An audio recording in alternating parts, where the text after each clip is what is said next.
This is the Refuge Project. Welcome to the Refuge Project. The Refuge Project is a place you can have meaningful conversation in a safe place, even when you're taking your shirt off. Nice. I thought I was about to have to hop in there. You did it. I did it. Here we are, man. Last week, I pulled everything over here. Yeah. And I had everything plugged in. I was going to knock one out real quick. Right. Pastor knocked on the door. Hey, can you help me with this? You gonna blame it on the past? No faults. But I'm not saying it's anybody's fault, but if he had knocked on the door, jeez. We're getting ready for the pastors' conference here That's right. on March 3rd through the 6th. Oh yeah. And so I got a lot of things going on right now. We're doing a little remodel on our stage. That's right. I saw him. It's a different thing. So so he's pulling me quite a few different places. Did y'all ever get Jay and them to come with the speakers? No. I'm supposed to be talking to him today. Yeah, we gotta do that. Follow up with him on that, and then some microphone stuff. Yeah, No, we're still having a little issue on one of the microphones. do it. But all you people in podcast land probably don't care about that. They might. They might. We're remodeling. We Elam are Church, doing baby. one. I know. After almost 30 years, Yeah, we're gotta do it. We're going to remodel the stage. Going through a remodel project, raising some money to kind of give the old church a facelift. that's right. And any of you pastors out there know about that, you know. You know about facelifts? You know about some of you pastors need a facelift. Pastors. Not your church, but you. Some of you pastors haven't learned about facelifts yet. Oh, I'm just teasing. Settle down. Hey. Settle down. I've been gone 2 weeks. 2 weeks. I feel like I've been gone a while. So you didn't do any. I haven't. We haven't. No. Nope. I apologize on behalf of David. You know, when I'm everybody. out, James normally tries to knock one down by himself. But I'm starting to realize. I was thinking about this the other day. Let's hear it. If you wasn't on this podcast, we would have a podcast. I know. I texted David last night, y'all. I said, "Hey, are we podcast tomorrow?" He said, "Sure."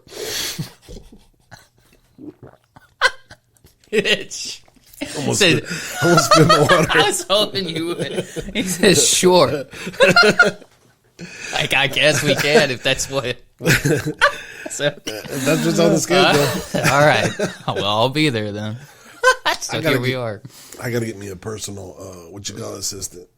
And a personal assistant. Yeah, I need one bad, man. You got kids, right? Yeah, the Not plan what they- is to hire Luke. Yeah. He graduates this year. As a personal assistant? Yeah, That's kind of amazing. a personal assistant / office worker. That's really funny. I said that as a joke, and you're like, "Yeah, we're thinking about it."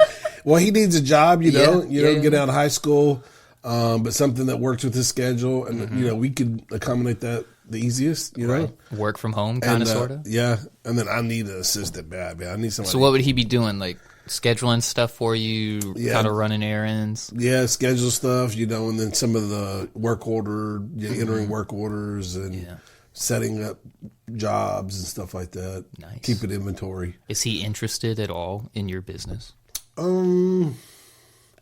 Yeah, he has lots of ideas. Luke is an idea guy. Hey, Dad, I have this idea. Well, when you're the personal assistant, I don't know if you're the idea guy. But he never. I'm like, oh, that's perfect. Why don't you do that? He goes, really don't have no time. His face starts getting all squinty. Yeah. So he's the idea guy. He always has a good idea, and they're normally really good ideas. He's not a doer. He's the idea. We'll see. I mean, he's still a kid. Yeah. You know what I mean? Yeah. When I was 18, he's doing a whole lot better than I was. How's that was funny. I started to say, how's his body? Because I was going to ask about, like, how's he recovering from that wreck he was in? Oh, he's doing good, man. But the question, how's his body, sounds a little weird. Yeah, his body's good. Yeah. We were in the gym yesterday. Ooh, there you go. Yeah, so I'm He had some workout ideas, and you were like, let's do I was them. like, And then he went, I don't know. No, he had the ideas, and I was like, Yeah, you were I don't know. I don't know about that, man. I'll watch you from upstairs on the treadmill. Yeah. But no, he's doing good. He's doing good, man. So this summer, I'm preaching a youth camp in San Antonio. Oh, that's cool. So, man, I need to, trim down a little bit. That way I can get in You gotta get limber. some lumber. Yes, so I can get a little lumber. Oh, man, you know what my favorite thing is a stretch. You're into it now? You liking it? If I could hire a stretcher. That sounds like personal assistant stuff. Get But Luke in there to like. Have you move ever your been leg. to a baseball game early? Oh yeah, and they're all stretching. And the trainers out there just like bending them around like that's what I want. I wish the guy just follow me around all Just day, bend. just like every 30 minutes. Time to stretch. You can do it. That feels great. I just can't afford all these personal assistants and stretchers. You don't think it's possible to stretch on your own? You don't I think mean, that's not it's not the reasonable for you? same. I guess it's not. You're It's right. not the same. I mean, plus, when you have somebody there, they're like, hey, it's time to stretch. Yeah, When somebody's not there, I'm like, hey, you got to work more. yeah, it's true. So Tara's trying to walk more and stuff. We just did that trip, right? So we did a bunch of walking and hiking and stuff. And she always does good and likes it.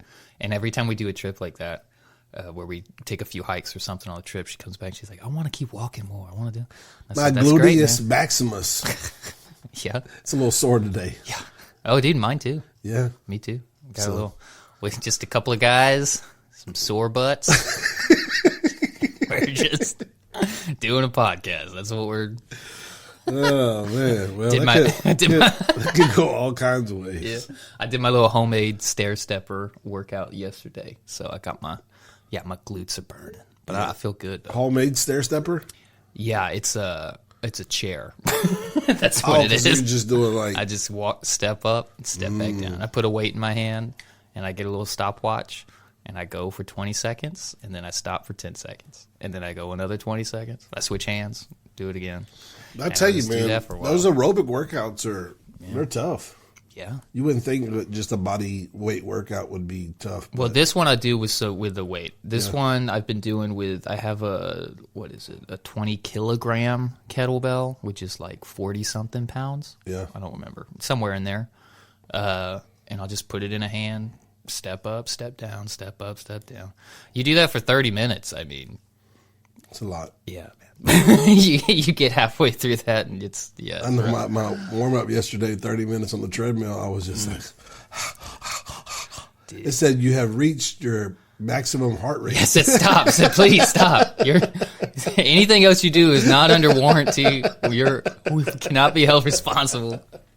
Man, when we went on this trip, the last day of the trip, we stayed at this fancy resort, right? Mm-hmm. And I hadn't been working out very much because we had been on the trip, right? But we'd done some hikes, and there was like a day or two where we stayed at this other hotel, and they had some dumbbells. So I went down there a couple times and did a little something.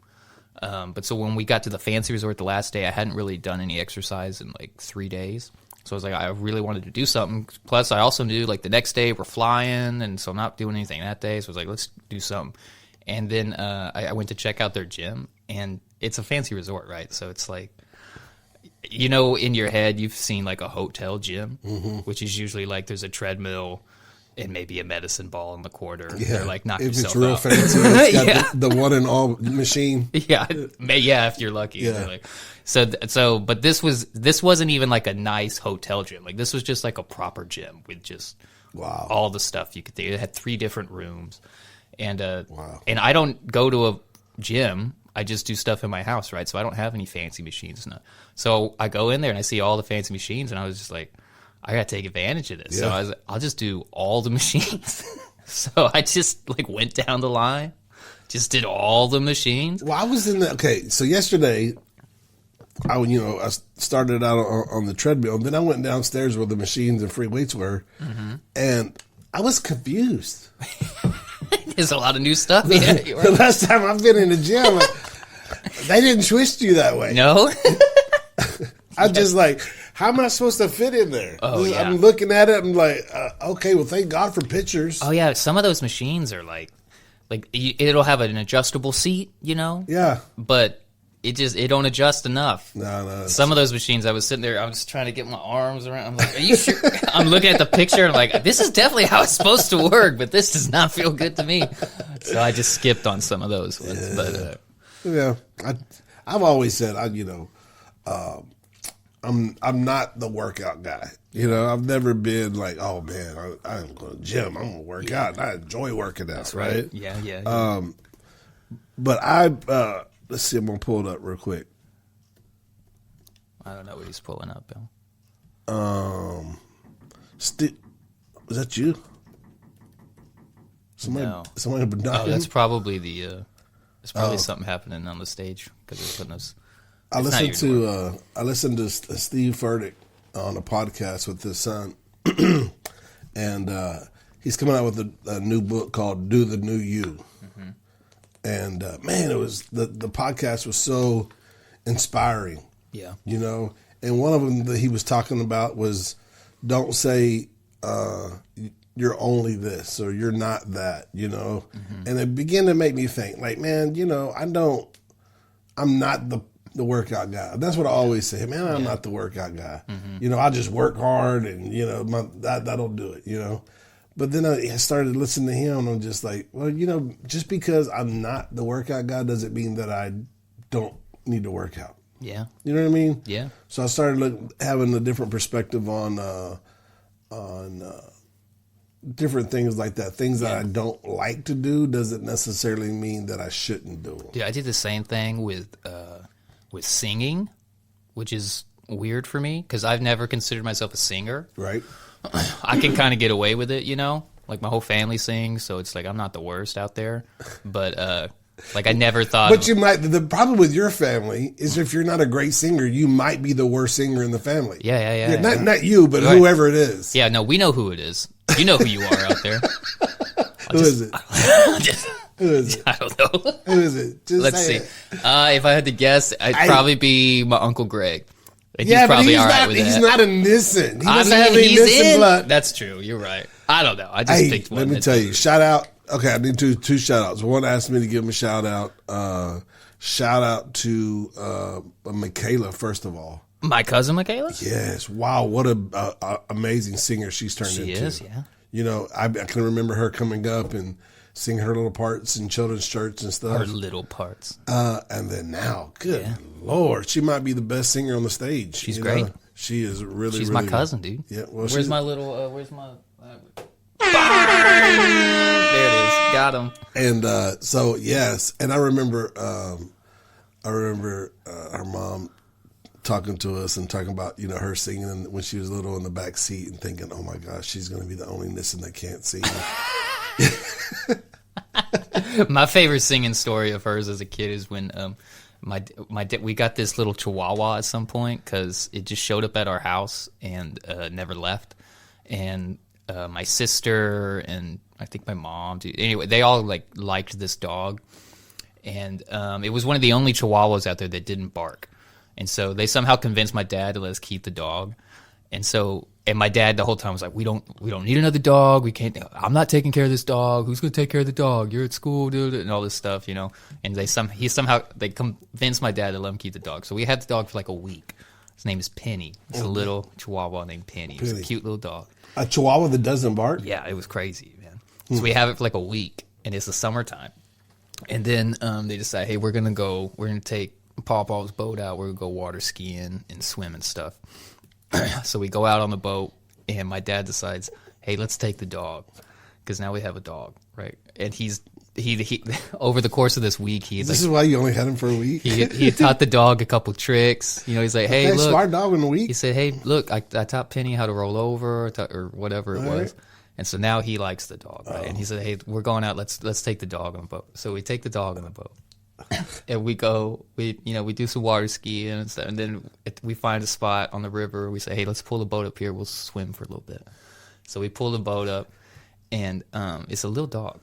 It's this big. Yeah, little chihuahua. It's a little chihuahua, and it's for some reason a couple of us was already off the boat. Like we had jumped off as the boat was pulling up to the shore. Yeah, and we were swimming around while the boat was slowly coming into the little beach area, and one of us, I think it was Ben. I'm just going to say it was Ben. It might not have been Ben, but I'll say he's taking it for the team right now. Take it, Ben. One of us, Ben, is on the shore already, and as the boat's coming up, and the dog is on the very nose of the boat, like the front top of the boat, and The bow of the boat. it is excited to jump off the boat. It's seeing whoever's there, it's like bouncing and stuff. It's ready to jump off and go Whatever. and go swim and play and everything.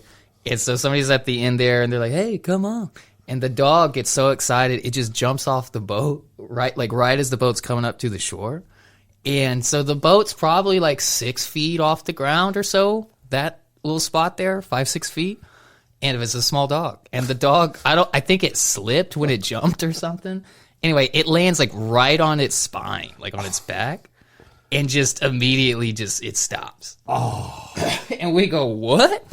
And I'm not even supposed to be laughing right now. dude, and so, This is a nervous laugh, by the way. so we grab the dog, and I think my dad ends up with the dog.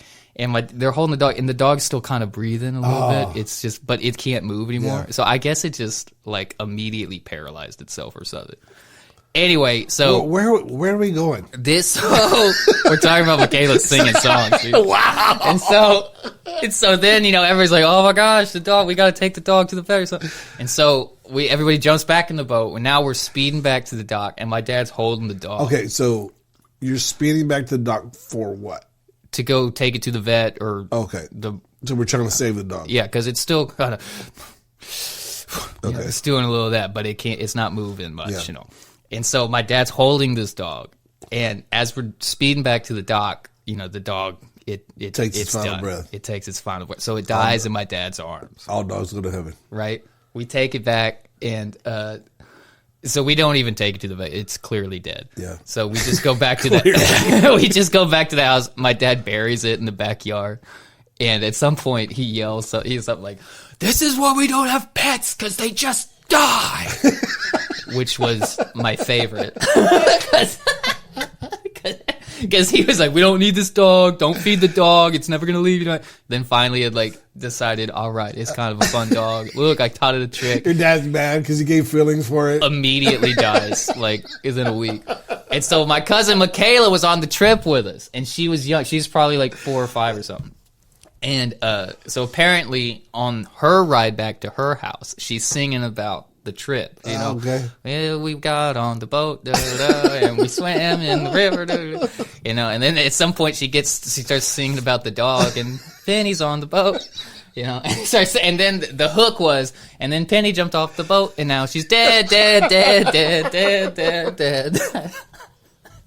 And that was my favorite. Hearing that she said the song. She jumped off the boat, and now she's dead, dead, dead. I mean, So, man, you never she's know. been singing for a long time. That might have inspired her music career. You know what I mean? That's true. That could have been That could have been. it. She might grow up to be one of the most amazing songwriters of our time. Man. And I wish I could have heard the song. I just heard the stories about the song. Yeah. From my aunt being like, Well- you shouldn't be singing about that. Michaela. Maybe we'll have to get you here on the podcast. Kayla making hits. Yeah. Come on. Sing the song for us. I'm sure she doesn't remember, but she could do. No, she's dead, dead, dead, dead, dead, dead, dead. That was it. Poor Penny. Yeah, Penny. I don't know where she came from. I know where she went. And Wow. I know where she is now. Very good. I don't know the exact spot. Oh, but singing, dude. I'm proud of singing because you said. Yeah. I was seeing how great she is. You over here, you got me distracted.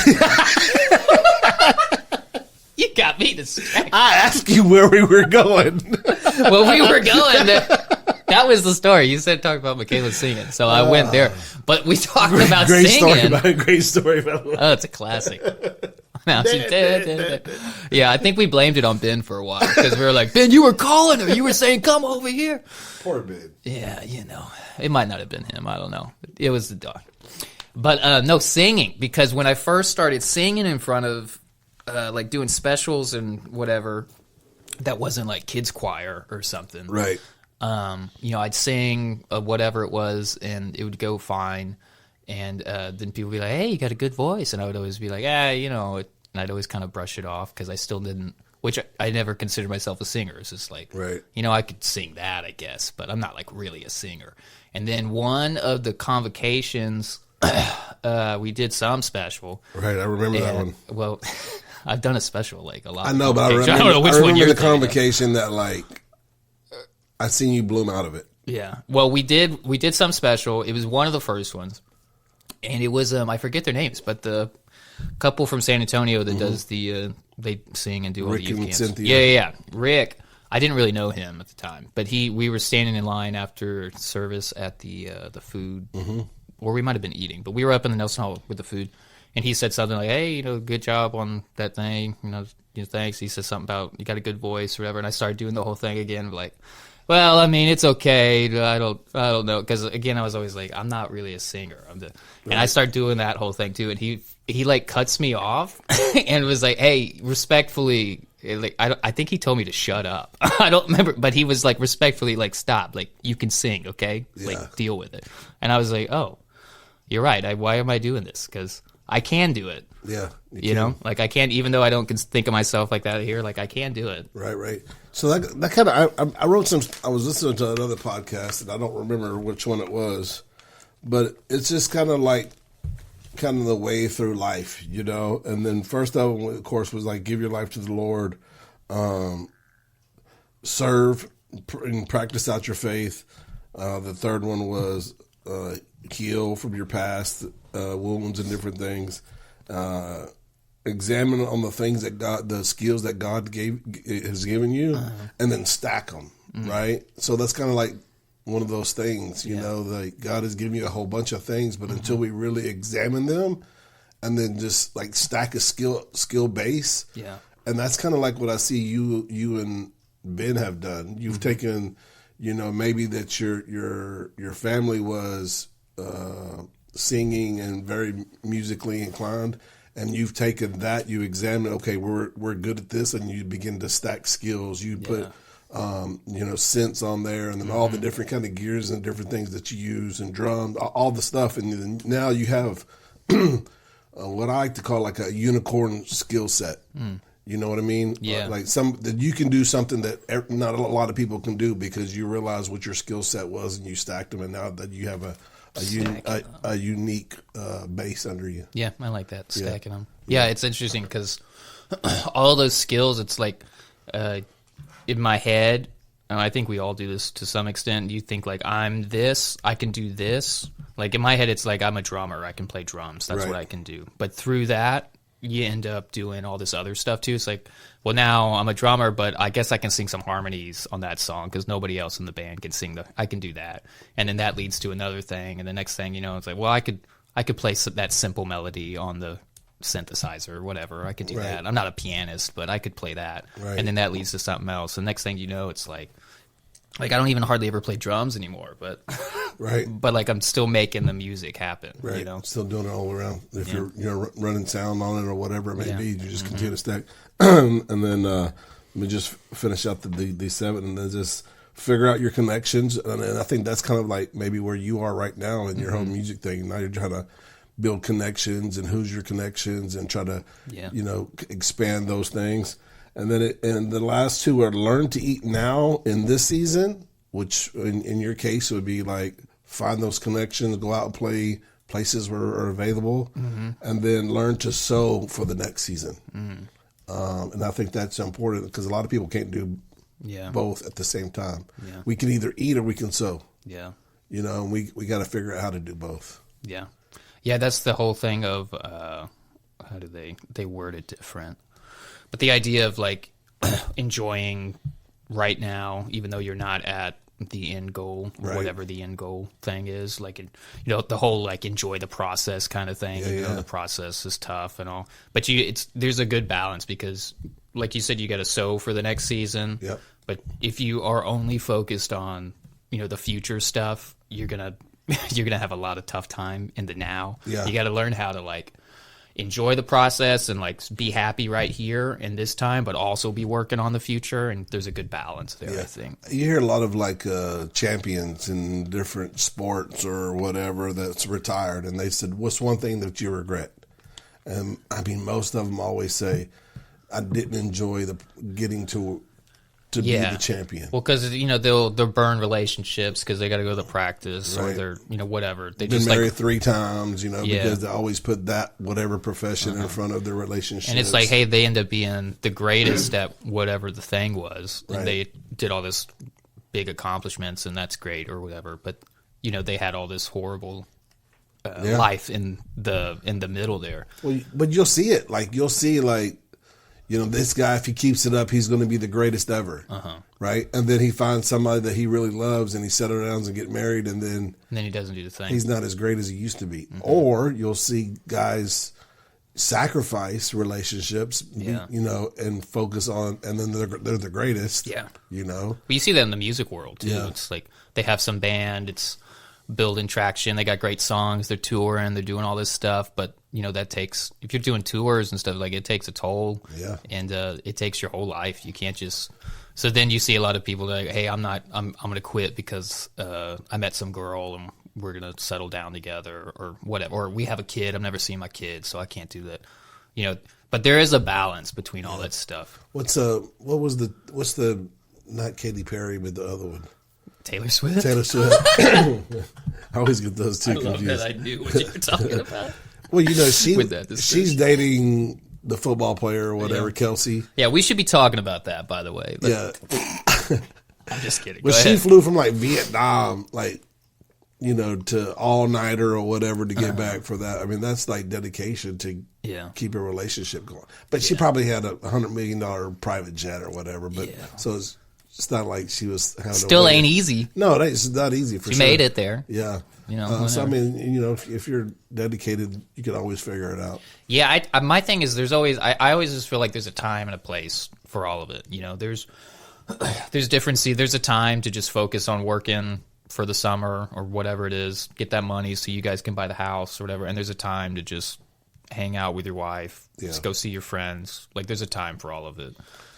It's like you got to have the wisdom to know like when's it time to focus really hard on what and have your priorities straight the whole time and all that kind of stuff. Yeah. It's a tough thing to do. It's easy to say that, but it's a tough thing to figure it out. It is, man. And most people don't get it right until like way later. I've been lucky. Like I've always said, I have 2 groups of kids. I had my older boys that are all almost 30 or already 30. That's right. Because I just turned 30. You Adam's just about to turned be 30. And then I have the Luke and Noah at home, and I've really been able to like find out the things that I did wrong with the older ones. Because there's books out there to tell you how to be a dad, but It is not the same. there's just another dude just writing books. Like he just figured out what he was doing, so he really doesn't have knowledge about it. He just what worked for him. But you're in a good position because most people, when they have some kids and then they're like, oh, these were my mistakes. If I could do it again, I would do it this way. But then they just have grandkids. They don't really end up with like another set of kids. Yeah. I and got so both. and it's different. The grandkids. You ended up with basically like a second set of kids. Second set of kids. Pretty now, much. I'll tell you what the downside of that is that I'm still in parent mode because I got kids at home. So I'm not in the grandparent mode. Right. You know what I mean? So I'm not like, if my grandkids do something, I'm like, hey, go do that. Yeah. I'm treating them like my kids instead of like, oh, they can eat all the candy they want. Leave them alone. And I mean, you're old enough to be the grandpa. You're in grandpa mode. I'm there.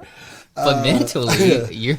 So that's the only thing I don't like about it. Yeah. Is I'm still in parent mode. Yeah, that makes sense. So we'll see. Kelby's kids will get all that. That's. Kelby doesn't have kids right now, right? No, he's not married. Don't have kids Yeah, yet. at first I was like, wait, Kelby has kids? Yeah, No, that was about to blow my mind. No, he's got a serious girlfriend. They're trying to look for a house. Yeah. And he's always says when he buys a house, he's gonna propose to her. Yeah. Well, there's always something, right? Yeah. Well, once I do this. Come on, Kelby. Come on, Kelby. Make it happen, dude. She's a great girl too. Yeah. Man, I told her, I said, man, you don't get too many of these. Ben's about to get married. I know. He's got. The 6th, right? March 6th or 26th? No, it's the 16th. 16th. You got me thinking now. I was confident in the 16th. It's not the 6th. Because the 6th is like a Thursday. It has a 6 in it. It's the 16th, Yeah. for sure. Because I had the invitation on the Yeah. refrigerator. On the Refrigerator. Ridiculous. Shout out to Mark Cuellar. That's Yeah. my second shout out. Hey, He's he in the I love refrigerator? Mark Cuellar, man. He was like, man, give me a shout out on the podcast. So, I haven't seen him in forever. yeah, I hardly ever like run into him these days. he's been here the last few weeks. That's what's awesome. Give him a shout out. But like I don't Keep run going. into him because he's in. I think doesn't he go to Ascension? I think. And He goes to Ascension, yes. yeah. Anyway, it's not the one that I go to. So And you go the- to Sync now. You done graduated. Yeah, but I'm only there like half the time because I don't even get to go to Sunday school half the time, or I have to leave so early because Get back. I'm cleaning up from first service, so I'll get there 15 minutes late, and then I gotta leave by like 10:40 or so, Right. Because I gotta get back to set stuff up. So do y'all go together? Or does she have a different Sunday school? No, she'll go together. I mean, my sister's in there. Most of the people she knows. You leave her in good hands. She's good. She's a big girl. She can do it. Well, very good. All right, let's jump right into Culture Corner.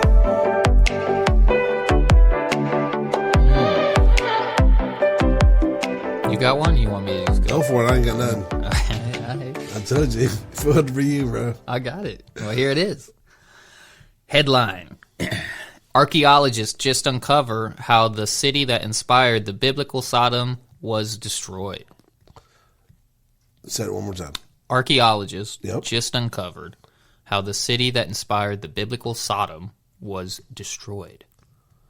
So the city that inspired Sodom. That's what it says. Okay. So this city in this article, they call the city Tal El Hammam. Okay. Never heard of it. No? It's not ringing any bells. But people say that this is what they think Sodom was. So are they comparing these to be the same city? Yeah. Okay. They're just calling it Tal El Hammam. Okay. I don't know why they're calling it that. Well, you know, a lot of I cities. think that's like the newest name that they Right. had for it. And there's a lot of those cities in the Bible that are now called something different. Right. Like Palestine. You know, Yeah. those different things like that. Exactly.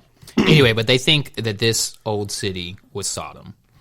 And they've decided, so here's the beginning of this. Is some 3,600 years ago, the city of Tal El Hammam in present-day Jordan was suddenly obliterated in a great blaze caused by a meteoric explosion known as a cosmic airburst.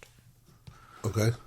So if you don't know, the cities of Sodom and Gomorrah, it's Sodom and then another city named Gomorrah, which Not took, Sodom and Gomorrah. Yeah, Not took- one city. as a kid, I definitely thought it was one city called Sodom and Gomorrah. Yeah. So I'm just going to clear that Listen, up. we can't figure it out. We got two good names. We're just going to go with both. Just so I know Sodom that, and Gomorrah. I know there's somebody out there that this is the first time they're hearing that They're that like, was two "What?" cities. That there's a city called Gomorrah and a city called Sodom. You just blew somebody's So mind. I'm just there. You go. You should know that. So if you didn't learn anything today, now you learned that Sodom is the name of a city and Gomorrah is another one. Anyway, these cities in the biblical story were very the people in the cities were super sinful, and there was just all sorts of immorality going on there, all sorts of sexual craziness, and long story short, the city does not change and turn from its sin, and God ends up like just destroying the cities with a fire from the sky. How do they technically describe it? Is it like fire from the sky? Sends down fire from the sky? Yeah, it was something like that? sulfur falling from the sky. Remember we talked about this in a previous episode where they found some sulfur balls that burned the city down. Yeah. But I mean, when you read in the Bible and it talks about it being destroyed, it says Fire from the like sky. call down fire. Yeah. So anyway, so in this story, it's saying, where'd it go? Here it is. So here's the beginning of the article. In 1650 BC, the citizens of Tal El Hammam in present-day Jordan witnessed a meteor light up the skies like nothing they'd ever seen before. The impact was 1,000 times stronger than the atomic bomb that destroyed Hiroshima and caused temperatures of 3,600 degrees Fahrenheit.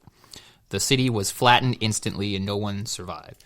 So they're saying that they think they've got new evidence that they think it was a meteor that was coming down, exploded a couple miles above the surface of Earth just turned into fire, Right. and ended up and just went like right on the city. Said 1,000 times, 1,000 times stronger than the atomic bomb that destroyed Hiroshima. So if you could think about that, it's pretty intense. That is crazy. But, God used natural disasters all through the Bible. All the time. Yeah. Yeah, I've talked about it before, but I think a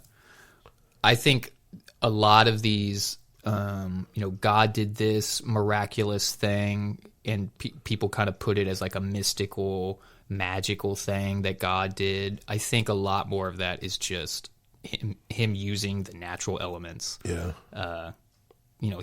If he's the creator of this universe, he created the laws of physics. He created all the, he can cause a meteor to come by. He just redirects. He's up there with his good little, Nintendo controller. Also, you can get like real intense about it and be like, well, he already knew, like, he's in time and space. Like, he's not in the same time and space. He's everywhere, right? He knew. It's just like, look. You can really get 4D about it and be like, he knew that this was going to happen at this time. So when he set up the world back when he was making everything, he put it into motion so it would end up there right then. You can get real intense about it. Can you imagine like worldly knowledge, right? And we're just trying to program video games, and how difficult that is to think that all the way through to the very end, and how do you beat the game, and how do you develop the different things and get harder and harder and harder. But no, You get that for everything. For centuries, Millennia. There's got to be a bigger word. For what's eternity? Yeah, for eternity. Yeah, pretty wild. So anyway, though, there's like 5. Let me read it again. Where'd it go? I'm sorry. All these ads keep popping up every time I let my. It's the worst. Then you got to exit out of gosh, dude. Anyway, it says, now a new study has posited that the cataclysmic event may have inspired the biblical tale of Sodom and its fiery destruction. While none of Tal el Hammam's 8,000 inhabitants lived to tell the tale, experts believe that the people in neighboring regions witnessed the blast and spread the story of its destruction via word of mouth. Blah, blah, blah. As published in the Scientific Reports Journal, the study concluded that neither volcanoes nor earthquakes could have caused the molten metals and ceramics unearthed at Tal el Hammam. Over the last 15 years, these would have required far higher temperatures to liquefy, such a meteoric explosion known as a cosmic airburst. So basically, they've been finding different pieces of ceramics under the ground and that kind of stuff that was these could have only been created if the temperatures was this and that could have only happened if this and that happened. And they've done that enough to conclude that they think it was a meteor that came down, exploded in the sky, and then just flattened the whole city. So that's what they're thinking now. That's interesting. So I have some questions about the whole, just different things like that. The pyramids.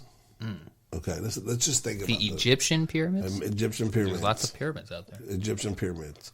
The stones were 2.5 tons each. Yeah, they're big. So 9,000 pounds ish. Something like that. Okay. How much is a ton? Like 4,000? 3,000 some change. 4,000. Mm-hmm. So pretty 6, heavy. 7, 8,000, 9,000.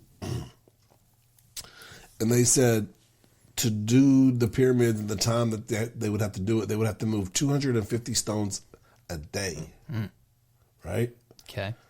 Up some logs, people pushing. Ooh.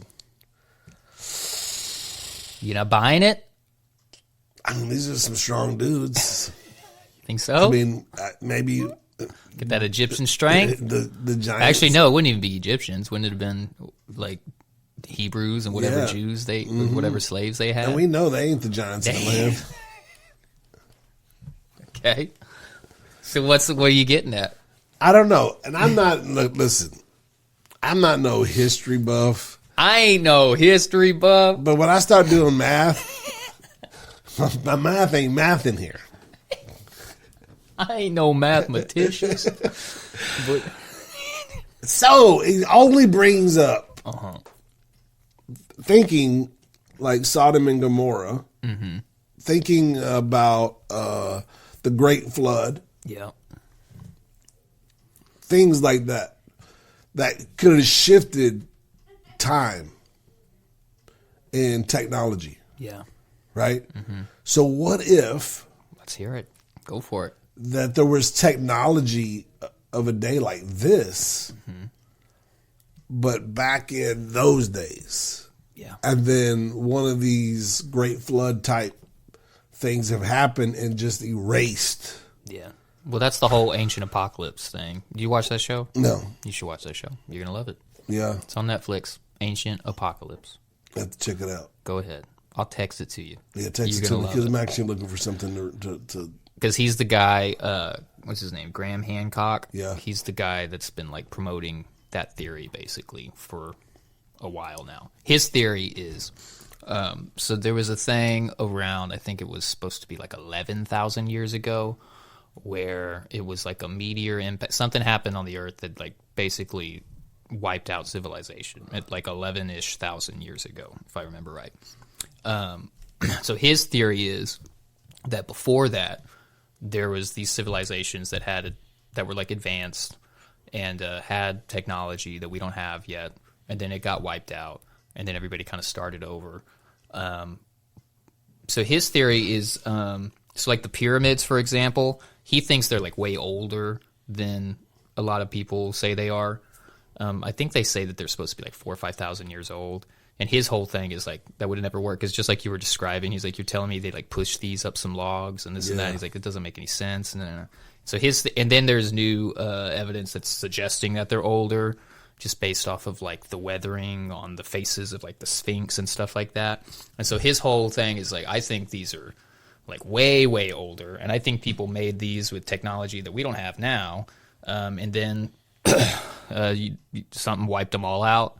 And these are just kind of like leftover things from, because he claims that these ancient civilizations that had this technology or whatever went around the world sharing it with other civilizations or on Earth, as in like the big pyramids like in South America and all these other places like the pyramids in Egypt, where they're just like, I don't understand how you made this time. His theory is that there was a civilization that made all these kind of things and passed this information along to other people in the world, but they got wiped out by whatever. But this is the other side of that. So, I mean, come on, let's think about it. If we had technology beyond us, and they're still stacking stones, you know what I mean? We're doing skyscrapers and we're building Dubai. You know what I mean? True. So that's the kind of thing that's going back and forth. And the other thing that like, if I'm going to rely on history and the way history was passed on, like, especially when we talk about the Bible, right? I mean, a lot of this stuff was on scrolls and marked in caves and different things, how we get our history. And that's the history that was portrayed, was rolling these stuff up on logs and ropes probably. So if we can't rely on that type of history, then where are we at, you know? Yeah. So I don't know. Listen, don't let me sway you. On It's just fun way. to think about. It is. It's fun to think about because, I mean, things had to change, especially after the flood. Just think about it. If everything was wiped out, there were some things that, you know, only a few people knew. Yeah. You know what I mean? And to reestablish society and culture and all of those different things. Yeah. It was I mean, we've different. talked about it before about like if we got wiped out, if something happened tomorrow, and we just like didn't have phones that worked or stuff like that anymore, like how long would it take before that stuff just disappeared? Yeah. You know, it wouldn't take that long. Especially with me and you, right? We're just basically just past monkey. Yeah, barely there. Maybe. Depends on the monkey, honestly. some of the monkeys out there, you seen them? But I mean, you ever seen a house that just didn't get touched for like 10 years? You know, it starts growing over it, you know, and that's just like 10 years. And so when you're just like the city under the Amazon, right? Yeah, exactly. They're finding the city under the Amazon that just overgrew because that civilization just disappeared. And so, and that, I mean, stuff like that can happen in like a few hundred years. So if you're talking Yeah. 11, 15, 12,000 years or more, and then add on top of that stuff like the Great Flood and meteors coming from the sky, like it's not that crazy to think that whatever old technology would have been destroyed, and you wouldn't really have a lasting impression of it unless you use stuff like stones, like in the Great Pyramids. I mean, a lot of our stuff is like metal-y, plasticky things that kind of... So maybe they had better construction. But I don't know. I mean, it's lasted longer. But if you start thinking about that kind of stuff, you have to kind of think of the time frame, like from a Christian perspective, you have to kind of think about like the time frame that the Bible lays out.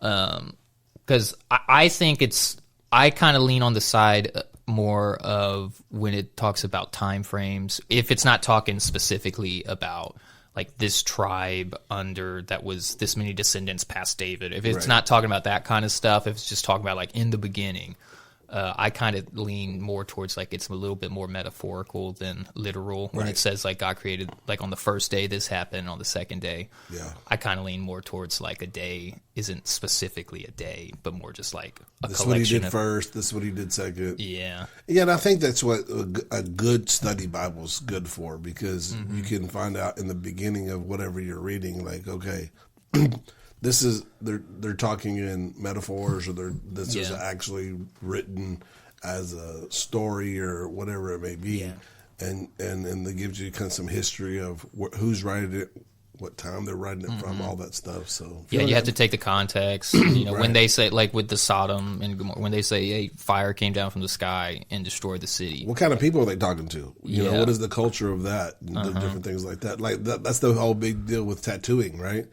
Like, oh, we shouldn't get tattoos. But if you really look at it in the Bible, was it like are they talking spiritually we shouldn't get tattoos, or are we talking about, listen, I'm trying to save your life? Yeah, he was talking to the people he was telling it to were making all sorts of crazy marks on their body, getting infected, and they were doing it thinking it was going to like save them for these weird religious purposes and stuff. And they were like, hey, you don't need to do that. Yeah, you don't need to do all that. So, or we can just do the American Christian and go, it's bad. Yeah. And it might be. I'm not saying that it's not. You won't let you do your own research on that, but we just got to make sure that we're coming from the right contents when we're reading what we're reading. And my thing is, we know for a fact that lots of the Bible is literal. When it references historical people, we know existed that are referenced in all sorts of other ancient texts and stuff. Like, we know that there's literal things that it's talking about. But we also know, like, Jesus himself spoke in parables, and if we're talking about Jesus being God, that means God himself is teaching you lessons through metaphorical stories, so we know for a fact that happens too. It's like you got to know, like, you got to have the wisdom and discernment to know, like, hey, this is talking about an actual person that literally did this, and this is kind of more a metaphorical story to kind of teach you a lesson or whatever. I don't know. I think they both are there. And then I think the disagreement, I think that's for sure. There's for sure literal stuff and for sure metaphorical stuff. Right. And then the disagreement comes with when people are like, well, no, this one's literal and this one's not, or whatever. Yeah. I mean, if you, like, go read the book of Revelations, man, or any of the stuff whenever people are like, he had a vision of this, he had a dream of this.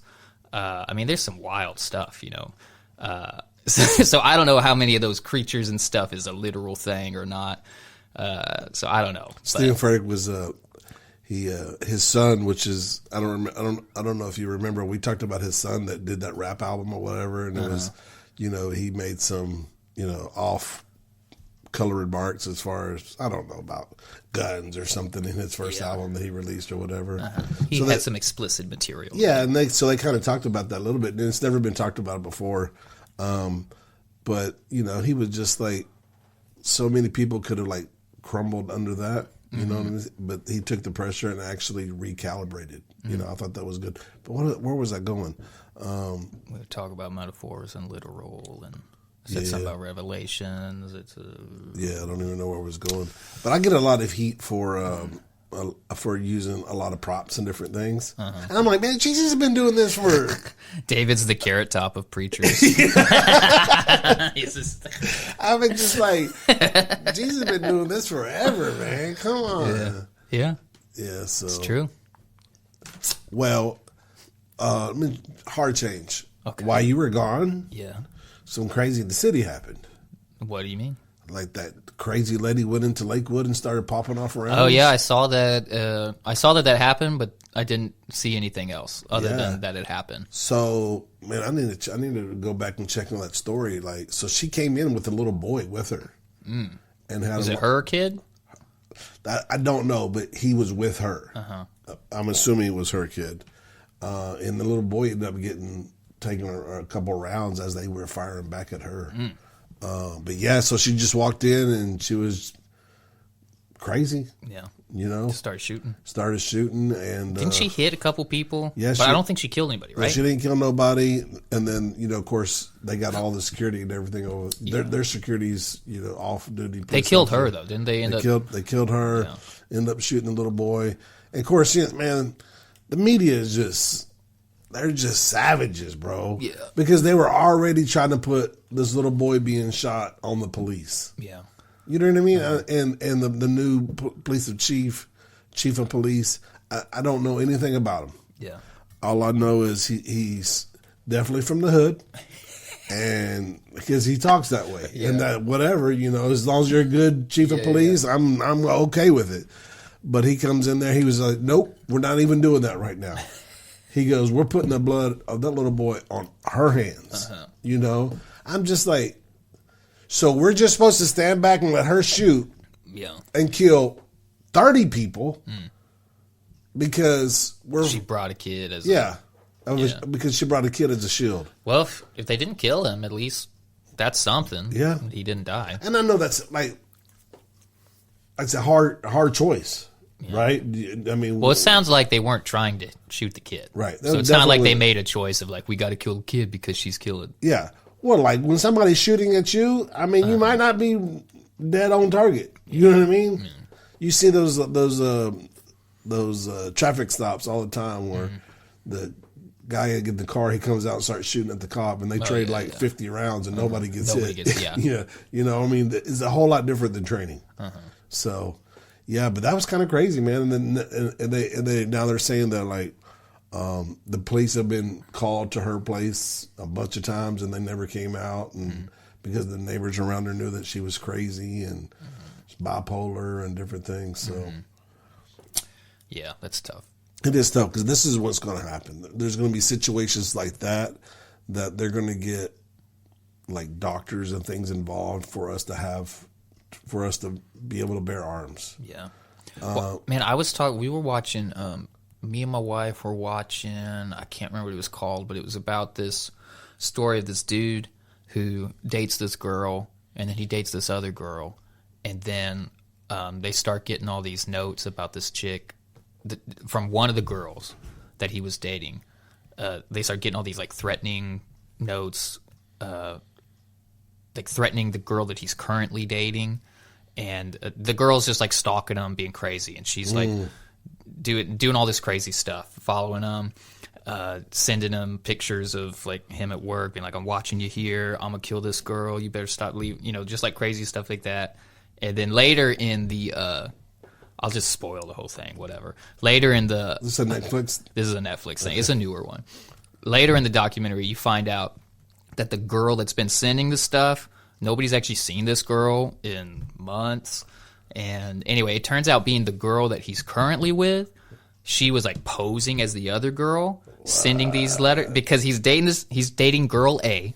He dates her for a couple weeks, but they're not exclusive, quote unquote, whatever. And so then he dates this other girl for a couple weeks. And then that girl, he just starts getting messages from her, and she's like, "Hey, let's move in together." And he's like, "What? We've been dating a couple weeks." And she's like, "Fine, screw you then." And then starts sending him all these stuff crazy from the other girl. Well, trying to push them together. well, girl B is being girl B. Yeah. Being like, what? You don't want to move in with me? Whatever. And so then the whole time he's getting the threatening letters from girl B, and girl B's being crazy. And so that leads him to kind of get back with girl A, because they're both getting these threatening letters from her, and he's got to protect her. And, and then you find out it was girl A. She actually killed girl B and was posing as girl B for like a year. She like set her house on fire, doing all this crazy stuff. Wow. Anyway, why did I bring it up? Oh, because there's crazy people out there. But I was talking to Tara because we're watching it, being like, this person's crazy, you know, because clearly she's crazy. That girl ended up getting like life in prison and stuff. Wow. But the whole thing I was saying, I was like, when you have these crazy people, it's like, what do you do with them? Because they're crazy. Like they got these bipolar issues, they got all these issues. It's like they're not a normal person. Yeah. You know, so you can't really treat them like a normal person. But when they go out there doing these crazy crimes, like you got to do something. And then it's like, do you give them the same sentence as a normal person? Like, what do you do? Because there's not really a good way to handle it, because nobody knows how to handle it, because they're... Well, you know, there was that one girl that just got released here just a couple months ago that her mom would always tell her that she was sick and she couldn't walk, and she kept... Oh, yeah, and she was like drugging the kid? Yeah, and then so her and the girl and her boyfriend realized that, hey, man, I can walk, you know, and they end up killing the mom.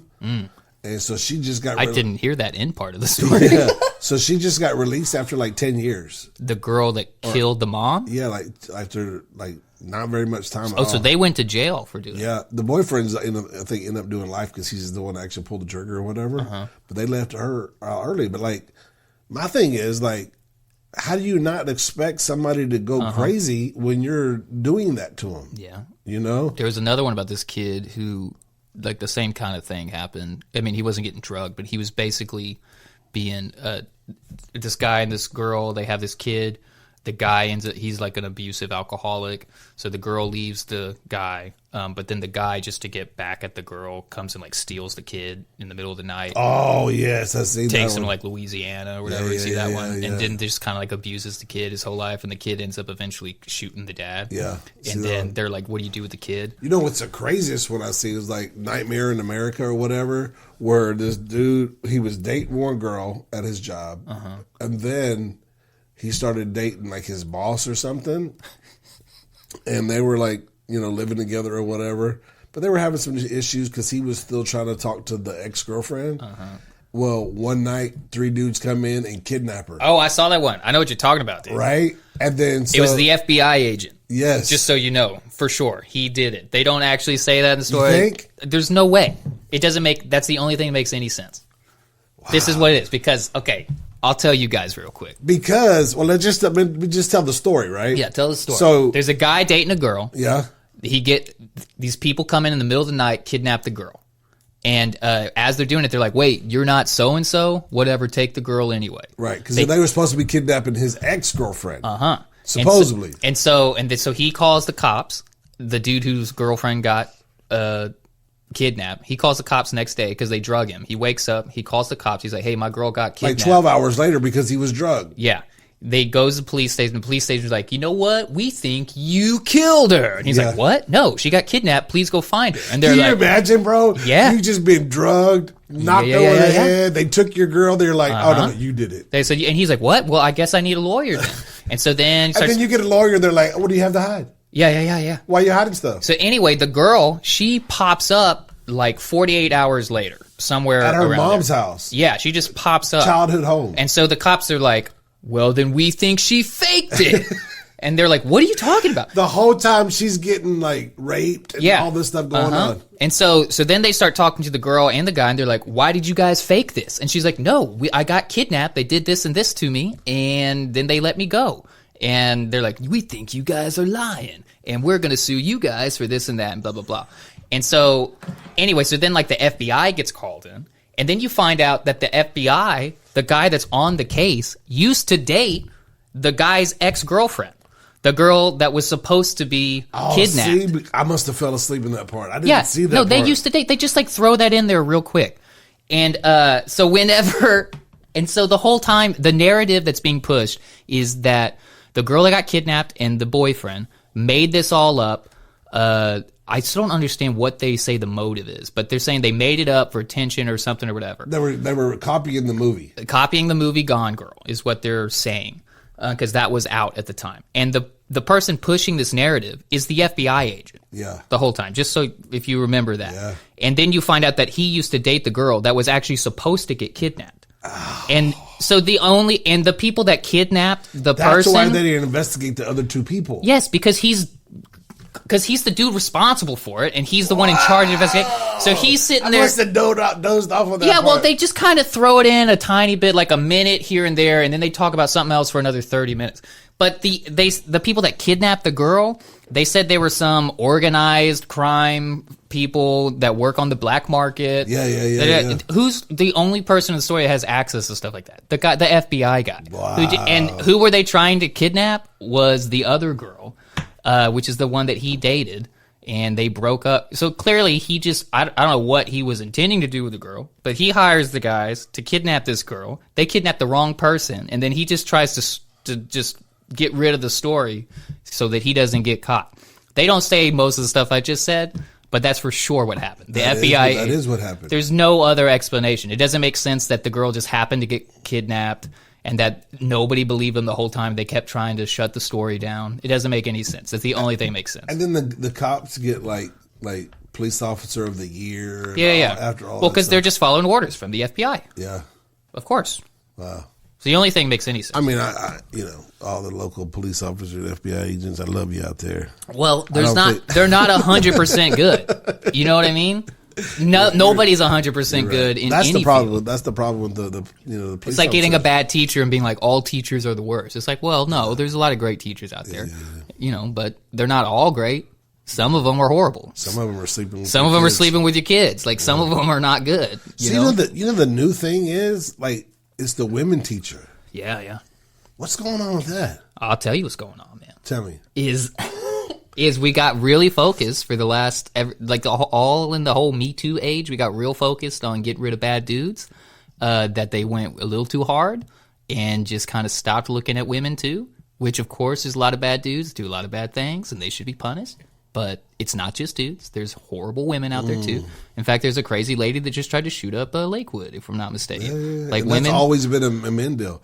Well, there are crazy women that do other stuff. She wants to be a man. Well, there you go. I don't know, man. Anyway, that's my theory. Is just we started looking a little too hard in one direction and kind of stopped. I think always the other thing on the other side of that is like, maybe years past, it might have been like high-fiving your son for it. Oh, yeah. You know what I mean? Yeah. And not really like dealing with it. Oh, yeah, good job, son. You're 16, you knocked down a 20-something-year-old or whatever. Yeah. Well, the teenage years are weird because each year is such a big change. Like, there's a big difference between being like a 15-year-old girl and like a 17-year-old girl. Well, just from like a freshman to a senior, that's what I'm saying. Like a huge gap in like from babies to grown men. Yeah. It's a big difference. So it's weird. And some people mature faster than others. And because can you imagine being in 8th grade? And then you're looking at a senior, and he's got a full blown beard. You know what I mean? He's 6'6". So if that 18-year-old that's a senior is messing around with like some teacher, it's her first year, she's 23. Right. Still not appropriate, but it's not as crazy as like a 45-year-old guy who's messing around with some freshman that's 15 years old. Yeah, for sure. But that's technically like the same law being broken. You know what I mean? None of it's good. None of it's good. None of it. All of it has like lifetime. It's bad issues, So not good stuff. Before we get out of here, we have talked about nothing. We talked about a lot of stuff. A lot of stuff, but really you don't give us enough credit. We are all right. We're breaking down a lot of important issues. We are, but on a lighter note, you've been to Hawaii. I've been to Hawaii. Where's my? And I'm going to Hawaii. That's right. I warmed it up for you. Yeah, you did. So I got it nice and prime. Let us know, like, what's your thoughts about the the greatest island in the United States? I thought you were going to say the world. I was like, well, United States for sure. For sure. I mean, it's one of the only islands in the United States. But. Yeah. Well, there's multiple islands first off, if we're going to be So, and you went to multiple islands. I went to 2. I went to the main one, Oahu, which is where you fly into Honolulu, the capital's there. Yep. So I went there for 5 nights, I think it was. Yeah, 5 nights. Stayed at the Hilton in Waikiki, Okay. which is like downtown in their like downtown city area. By the Okay, so let's talk about that because there's some things that I want to cover that I need some inside information on. Yeah, this was my first time going, and I did learn some stuff where I was like, I would do it different if I went. First of all, the things that you read is like the homeless population is off the chart. I think I saw like 2. Okay, not all places you stay have air conditioner.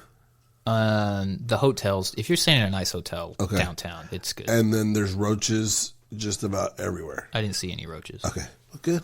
The Airbnb I stayed in on Maui, it had window units, not a central cooling. Okay. So, but it had window units. Yeah, we're staying in Airbnb and they have window units. Yeah, which I didn't realize, and I was kind of bummed about it, but whatever. Yeah. The main thing with the window units is they're just so loud, and it's a thing when they're on. Well, that's good because I need a fan to sleep. Well, it's nice if it would be constant, but it's like just set the it's temperature on and off. Yeah, And then you wake up when it goes off, and then and it's such a big difference in sound that's kind of annoying. I buy a new fan every city I go and visit. Oh yeah, I used to travel one. Depending on the trip, I'll travel. Well, now you got 24 hours of fan noise on YouTube. I don't see that. And I don't have I have the subscription, so I don't have. That's funny. In the middle of the night, it's not a commercial about some really funny. foam mattress. Yeah, yeah. Goes them. Hey, this purple mattress is the best thing ever. Yeah, that's funny. That's the advertising you get because they know you got a bad back. That's funny. You get the purple mattress ads. I've been getting Maui ads ever since I got back. Oh, really? It's best. It's The best best of all whatever in Maui, and I'm just. My thing is this is what I don't like about it. They always send it to you. Well, not always, but you'll go out and buy something, and then you start to get inundated with it. Hey, it's too late. It's too late, man. I've already bought it. You messed up. That's why they started listening to your phones, so they can get it to you before. Yeah. Well, they're already listening. That's why That's what you're I'm saying. getting it afterwards because they've been hearing you talk about it for a while. They just haven't put together that you already bought it. Oh yeah, because if you prematurely buy it before they're ready to start sending it to you, then Yeah. But it was cool. So how's the airport first of all? airport's fine. Okay, It's an so airport. no huge There was a huge line when I went. When I flew from Oahu to Maui, it's like a 40-minute flight. But that line to get through security and stuff, that was a crazy line. I haven't stood in a line like that in a long time. That was a solid hour. So were those full size planes going back and forth, or just like they were smaller ones. I don't know what the technical. But they weren't like 8-man planes. No, or it wasn't like that. It was like a normal. Yeah. It was 2 people in a row instead of 3. Yeah, so like 150 people or something like that. Yeah, whatever it was. But it was fine. But stayed in.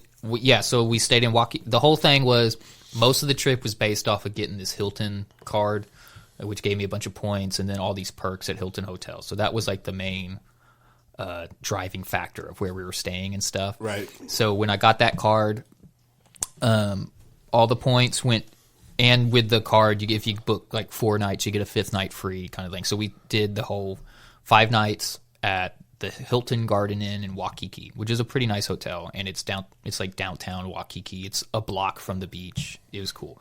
So that, all the points and everything I had, plus the free night, took care of that one. And then another perk of that card is you're a diamond member at the Hilton. So you don't, places. but that don't get you the free breakfast. It gets you a free meal. Okay. It does, yeah, but not that one. It gets you depending on the hotel you're staying at, you get X amount of dollars per day to use on you can just spend at whether it's their restaurants or their little lobby food place, get snacks or whatever. Yeah. So at the place we were staying in Waikiki, we had $30 a day. But everything's expensive in Hawaii, and also we were in like the downtown, like hip, expensive area of Hawaii. So everything's like extra expensive. And I was a little nervous when we first got there because I was like 30. We're gonna have to share a plate. Well, I didn't even realize that I had that perk. at first. So we first get there, and we go get lunch at like some relatively cheap food truck. We share something, and it's like $30-something, right? And that was just one meal, and that was like a cheap, small, nothing meal. And I knew it was all going to be expensive or whatever, but just where we were staying, everything's crazy expensive, and we don't have a car, and so getting an Uber to go somewhere cost a bunch of money. And so I was sitting there going, oh man, this is going to be a problem. We're here for this long. Like, this is going to cost me like $1,000+, and we haven't even gone to the second island. And I'm sitting there. I was kind of stressing then when we first pulled up. But then my buddy, he tells me, he's like, hey, we got this perk, so we get like $30 a day here. And I was like, oh, that's amazing. Yeah, that's so nice. We definitely spent at least one meal every day where we would go to they had like a little like convenience store market thing in the hotel. It had a coffee bar, and then it has like all your convenience store kind of foods. And they're all like overpriced, but I've got a $30 credit. And then it also has, since it's in Hawaii, it has these little, packed fresh daily different types of sushi things and little fish things, like little lunch kind of things. And they swapped it out at dinner time and all. And those were, depending on what you got, they were like $8 to $12 or $13. So that would be a meal for us every day. We'd go get some of those, and then we'd get a couple of those, share some sushi things, and then maybe a bag of chips or something, because we'd usually have like $5 left after that. So that was really helpful. So that took care of a whole meal. Yeah. And we'd go get something cheap for breakfast. We'd go get some croissants or something. And then dinner, it just depended on the day. But so that was Waikiki, and it was cool. It was fun. What's the best food that you ate while you were there? Honestly, the best food we ate was probably these bakeries that we went to. There was this one that was by the hotel. We discovered it the day before, our next to last day before we went to the other island, so I was a little disappointed because I would have gone there every day. But it was relatively cheap, and all the baked goods were awesome. What was it? Do you remember? It was called Lila's, something like that. Lila's? Okay. Lilia's. I can't remember. It's like Lili, and then there's an A and an H somewhere, maybe one other letter.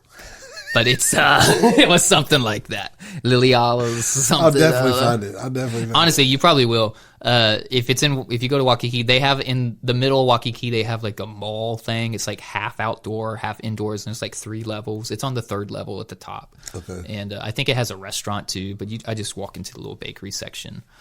You get some of their malasadas and all that kind of. Anyway, that was my favorite. All the fish stuff was like, it was fine. We had a few good things that was like, this is a really good piece of fish or whatever, but I'm sure there was better places. Some of the places that we were like supposed to go, if you wanted to go have the good, authentic Hawaiian experience, they would be like a 15-minute car ride away, which if you're having to do Ubers that's like another $30 or more, because you got to go there and back. Or if you walk, it's like an hour walk one way. And so it just didn't end up happening. So what about? I heard there's like a bus system that gets around. Waikiki I didn't mess around with it, but I did see the bus a few times. Because most of the times we'd go on a hike or we'd go somewhere that was like a 30-minute drive off, and then we'd come back and do whatever. So cool waterfalls. Did a couple of those, and then we went to Maui. We went and saw some other waterfalls. That was pretty cool. We did the whole. So how did you know where the hiking stuff was? Or you just Google it. And then, it tells you here's the trailhead, and then you send that location to the Uber driver, and they all know unless if it's one of the main ones, they know, and then even the like moderately popular ones, they know where they're at. Yeah. It was funny. Because we had all these Uber drivers, so like. We go to one of the Uber drivers. We go to this neighboring town, and he's like 60 years old, and he goes on this whole thing. He's driving us back to Waikiki, and the whole time he's just like talking trash about Waikiki, right? Because he's like, Waikiki, that's the big city. It's just like a country boy talking trash about the city folk kind of a thing. And he's like, I've been here for forever. And we told him we did one of these hikes, which was this. It's called Diamond Head, if I remember right. That's one of the popular short ones, but it's super touristy. It's not really a hike. You're kind of walking on a very small concrete path most of the time. There's like a rail. It's still cool, but it's like a very touristy little thing. And he's talking about like, yeah, I've done all the hikes in here. He's like, I don't do Diamond Head though. I've never done that one. I don't like that it's touristy, and they make you pay $5 to get in, and da da da da. And so I was like, so that was kind of funny to me. And because So he was how long is Diamond Head? maybe a mile up. Okay. It's not that long. Yeah. But he says he's never done it. And he's talking trash about people. He's like, yeah, the people in Waikiki, they never come to our town. A lot of them, they've never even been over here. And this is like the best. And so he's talking trash about them for never doing this thing. And then he's like, but I never done Diamond Head, which I just thought was funny. He's like, I've been here my whole life. I'm 60 years old. Blah, blah. And so then we get a different Uber driver coming back from a different hike. And he was cool. But he's like, oh, you did the whatever Ridge Trail hike? And we're like, yeah. He said, man, I used to hike all the time. I used to do every day. I'd do this hike and that hike. Da, da, da. And he's like, I've done all the hikes around here. So that's cool. And he goes, I never done that one, though. I said, what? And he's like, yeah, I've been here 40-something years. Da, da, da. I don't know. I never do that one. And I'm like, is that a thing? People just live here for decades and decades, and they do everything except for one thing, and then talk trash about everybody that hasn't done the thing that they do. And that was like all the people. Everybody would be like, yo, I've been here for forever. I do all the stuff, except I haven't done that one thing. And I no interest to do it. And I was just like, okay, I guess that's a thing. That's wild. But Maui was cool. We went over there. Maui was more what you think of when you think of Hawaii, to me anyway. It was more country land, mountains in the distance, and more beachy stuff. Waikiki, it's like a city. There's the beach, but it's a city, and you're doing city stuff for most of the time. You're like driving on small, congested roads. When we got to Maui, it's more like big open. So what's the flight cost going over to the? I mean, it was like $50-$60, something like that. Nothing too crazy. Right. But that was cool. Saw the whales on Maui. That was probably my favorite thing we did. Did the kayak excursion. You kayak into the bay, and the whales are out there, and you go kayak up to the whales. They pop up. We got like 15 yards away from some big old humpback whales that were breaching. No sharks? I didn't see any sharks. The guy that was doing that that tour with us, after we did the whale thing, we went and kind of snorkeled around for like 15 minutes, and then he said, hey, we'll go to this other spot. I've been seeing a bunch of baby black tips over here. We'll go see if they're there. They usually don't come out for a couple hours, but maybe they're there. We didn't see them. But apparently he'd been seeing some little sharks there. But that was cool. Drove up to the top of that big volcano on Maui. I can't say the name, but it starts with an H. It's like Hala Hala something. Right. Hala. It's if you searced up volcanoes, Maui. It's the first. It's a national park. That's the the first big one. active one, right? No, I think it's dormant now. Okay. But you go to the top of that, it's like 10,000 something feet up there, so it's up there, and you're above the clouds. It's supposed to be the best place to see the sunrise or sunset ever. We missed the sunrise, but we went and saw the sunset, and it was pretty wild. So that was cool. And then we stayed at that fancy resort the last night, which was crazy. It was ridiculous how nice everything was. Using my credits there. I messed up at that one, though. I think I told you about the breakfast thing. Yeah. I tell the people, though. I had all these credits for that place, too, as part of the card. That's the whole reason. That was how we're supposed. I basically had $250 worth of credits that I could spend at the resort, which sounds like a lot of money, but it's not that much because everything's expensive, and then everything's extra expensive because you're at the fancy resort, right? And we're just there one night, and that night just happens to be Valentine's Day. And so Valentine's Day, I'd already had a reservation at their fancy Italian-ish place. So I got to eat lunch today. We'll have the reservation at the place tonight, and then we just got to eat lunch tomorrow, and then we take our flight back home. So I got $250, right? I said, we'll do 50 on lunch. I'll have 150 for dinner, and then also have 50 for lunch tomorrow. Good. So I spent exactly 50 on lunch, exactly 150 on dinner. I'm not even getting anything that crazy. It's just everything's expensive and fancy. So I've spent $200. I got $50 left for lunch for the next day. So we get up and we decide we're going to go to the free breakfast buffet because we're saving money because we just got $50. We're going to use it for lunch. So we go to the breakfast buffet, which looks amazing.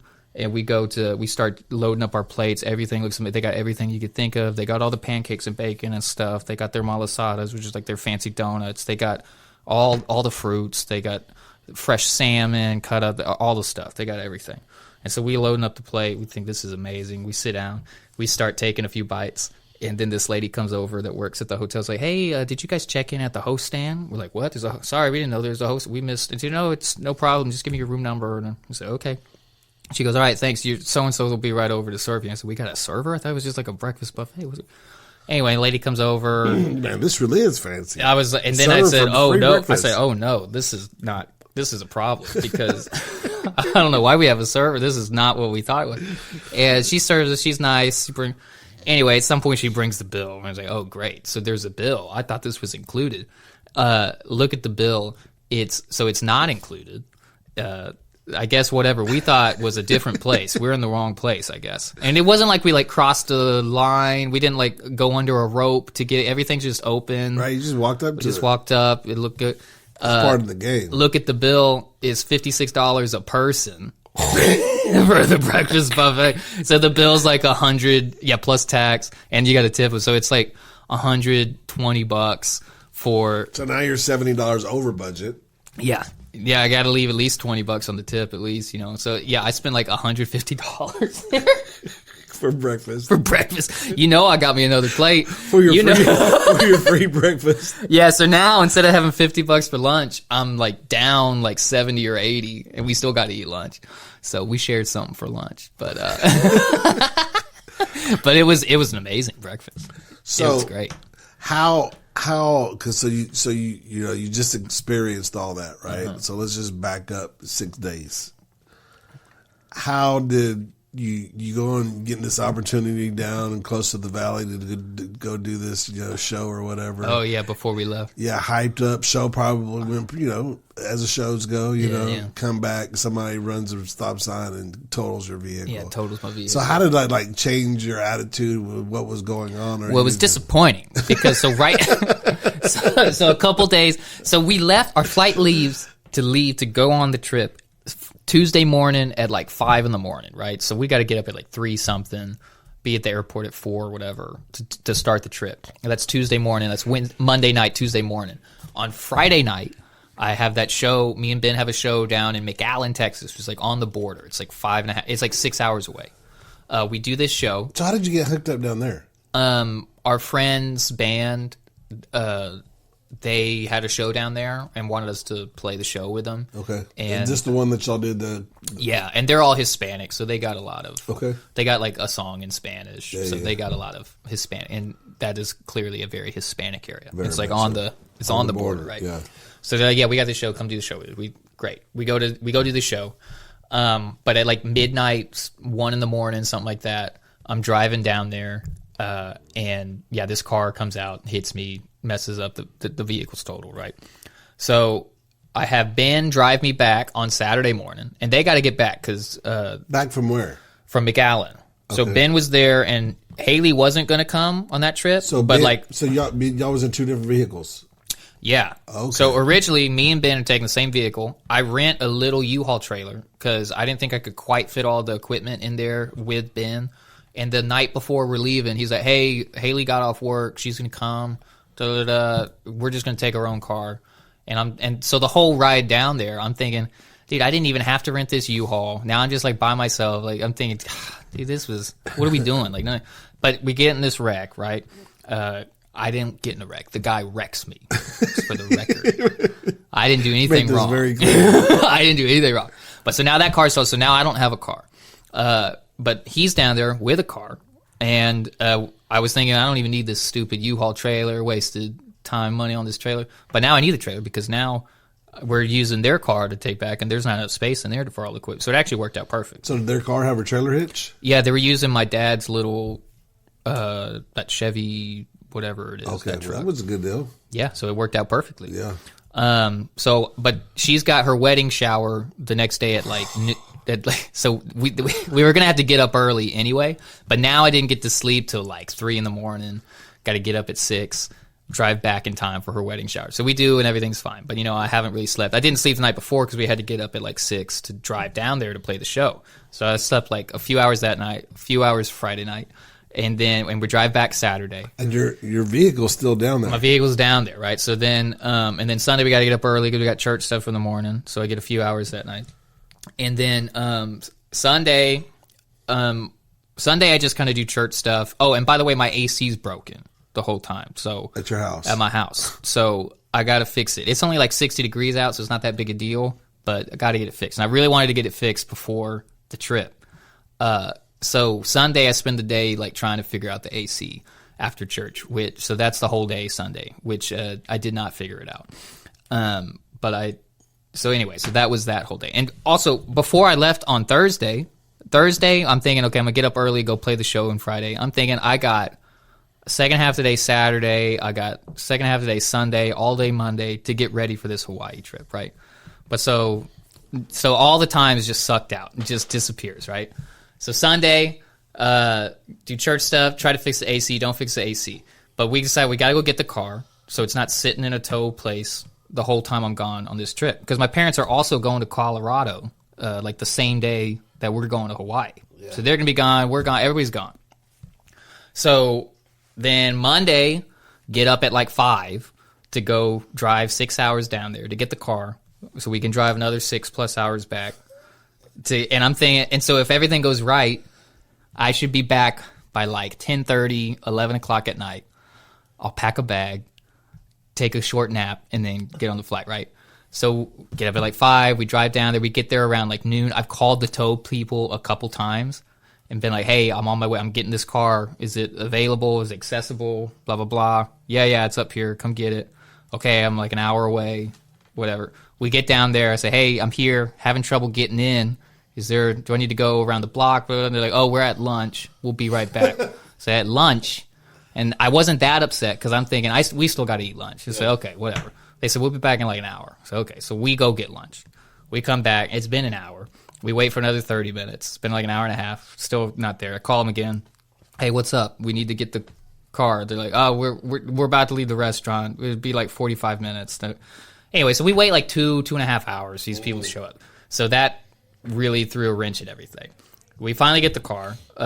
So now we're like 3 hours behind our little schedule. And then we're in my dad's old truck, right? Because we need something to pull the thing. So as we're getting close to McAllen on the way there, the temperature's not acting right in the truck. It's like, I'm sorry, not the temperature. The voltage is kind of acting weird. And he's like, dude, I think my alternator. Yeah, I think it's going out. This and that. Anyway, long story, a little bit shorter. We had to change the alternator. We changed a few things. So then that takes another like couple hours to change all this stuff. Right? So now it's like 6 o'clock, and we're just now starting our drive back. So we get back. So instead of getting back at like 10 o'clock or so at night, we're getting back at, I think, 12:30, 1 o'clock or whatever. Got to unload the car off the trailer. I got to take a shower, and I haven't packed anything. I got to get up at 3:30 for the flight. It's like 1, so take a shower. I pack for like an hour. It's like 2:30. I get in bed. I fall I think I took a 30-minute nap, and I'm already running on like 2 hours of sleep. 2 days in a row. Like 3 days. 3 days in a row. And take a 30-minute nap. Go get on that plane. So that first day, I was a little. But the flight is pretty decent though, right? As far as time, you can going there. We went to L.A. and then to Hawaii, so it was like 3 hours and then like 5-ish. So it's not bad, but you're on a plane, so but I'm so exhausted that I'm kind of getting a little 10 minutes here and there, a little sleep, the head bob kind of thing. So I slept a little bit, but I was, Some people can get on a plane and just crash out. I've done it before if I'm exhausted enough, and I was hoping that would be the case this time. It wasn't the case. I was just extra frustrated. I'm a snorer, so I'm just... Everybody doesn't want you to fall asleep. Yeah, they're just like, no, stay up. Hey, wake up, you're snoring. Wake up, you're snoring. But, so my parents are gone, right? But they get back from their trip a few days before we get back from our trip. And so... my AC is broken, right? And I need pictures of the car. I need the VIN number. I need all this stuff because I'm talking to insurance people while I'm on vacation, right? So thankfully I had my dad took the pictures. He goes over there. He gets Rayanne's father-in-law who fixes ACs for a living. Right. He hits him up, and they're over there. They fix my AC while I'm gone. Oh, my dad takes all the photos and helps me with the car stuff, sends them to me. My fridge leaks a little bit of water, and so like every few months I have to go in the fridge and like dry up some water, or underneath the shelves and everything it'll kind of leak out. And I knew it was getting time to do that, and I was gonna like clean it up before I left on this trip, but I ran out of time. I literally had like 30 minutes to kill before I had to leave for my flight. And I thought I had like, oh man, there's water on the floor. Yeah, he goes, oh, there's water on the floor. He goes, I cleaned up, your fridge is leaking water, cleaned it. So he just like took care of my house real quick while we were gone, which was nice. I felt bad that he had to do all that, but it was nice. So when they pick us up from the airport, my AC's working. There's no water on the floor. No water on the floor. Still dealing with the insurance. I'm talking to them today. They finally sent me an offer. I got to deal with all of that. Actually, as soon as we quit So is it here. a decent offer? You gonna be able to get you something new? I need more. I think the car is worth $9,000 or $10,000. I paid $9,000 for it. And that was a year ago. Right. And I looked online. They're still going for about that. Yeah. A little bit more or less, depending on mileage and stuff. They offered me $7.5. Yeah. Got to get them up a little bit. And I also need $300 from the tow people. So I'm gonna try to get more. Also, I just realized too, they were like, "Hey, make sure you have this, sign this, and then send us the title." No, I realized I never got the title for that car. I messed up on that So one. how you been getting your sticker? I haven't. That's what I'm saying. So I went to get it a couple months ago, and that was when I realized I never got it. Because I think what happened was because they mail you the plates, right, and then they mail you the stuff. But actually, I ended up picking up the plates. They were going to mail them, but for some reason, I went back over there and picked them up. I don't remember why, but they didn't mail the plates. I picked them up. But the title was they were supposed to mail it to you, but I realized that the license that I was giving him when I was buying it and all the information he was taking down was based on that license. It had an old address on it. I hadn't updated it yet. So I'm pretty sure he just sent it to the wrong address a year ago. And so, yeah. So I got to go figure that out. I don't know what to do about that. Well, that's going to suck. Yeah. That's not going to be fun. No, it's not. Because I don't know if I can just be like, "Hey, guys, sorry, I don't have the title." Well, I'll call them back. Maybe, hopefully, that other address sent it back. Maybe. I don't know. But it's been so long now. It's I don't know.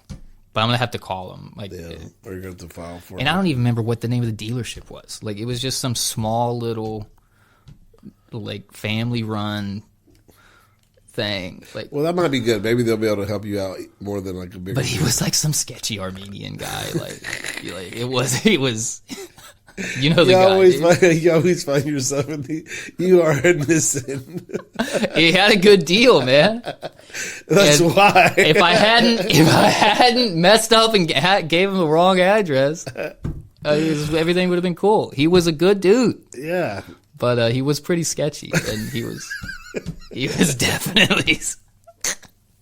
So anyway. Well, what do you think? I think we're done, man. We've gone way longer than I thought we'd even go. Because we didn't say much. Yeah. No, we said we had a lot to say. We had a lot That's to what I'm say. saying. That's we what I broke mean. down a lot of issues. Yeah, we actually talked about a lot of different We really things. did. Yeah. We're better than you give us credit for. We didn't even listen to our song either. We'll hold that for next week. Wow. You could sing us a song before we leave. Have we ever talked about the whole Tom McDonald and Ben Shapiro? Ben Shapiro thing? I think you casually brought it up, Okay. but we didn't really talk about it. What? I know you've been jamming that song every day. in your I car. did at first. You get in that big truck and you just roll the windows down. I don't do And that. these are the facts.